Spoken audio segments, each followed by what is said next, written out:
Thermoregulation, the hidden parameter, or why it is crucial to consider it as a therapy rather than calling it a bad and acting so. Keeping people warm has been a topic for our ancestors.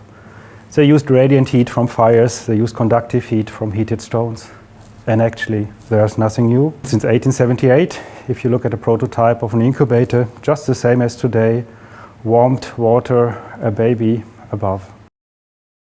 Many of us feel that handling of temperature is something for nurses. Doctors rather save lives. It is also so that we feel it is safe in the hand of the nurses, and one nurse seems to be better than one more incubator. We also feel that speaking about thermoregulation, maybe it's making a simple matter a complicated one. A nurse takes a temperature, she adjusts the incubator, so what's more to it? However, we have to see that we have very little information on thermoregulation, because if you look in scientific databases and you search the term of thermoregulation, you will just find a little bit less than 2,000 hits. If you take parameters like neonatal ventilation, it's more than 20,000. So it's not really in our heads. It is also so if you look in education and teaching, thermoregulation doesn't play a big role. If you look at an example from a German classical textbook on neonatology with 680 pages, it is just 5 which deal with thermoregulation. And it's got no own chapter. It's just integrated in transition. What do we have to change?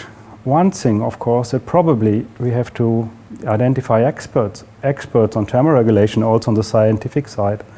Very few people come to mind when I think who is a real expert in this topic. I know hundreds of experts on ventilation, on other topics in neonatal medicine, on infection, but very few that deal with thermoregulation. So this, of course, could be a role of any stakeholders to identify such experts. The message, I feel, it's rather simple.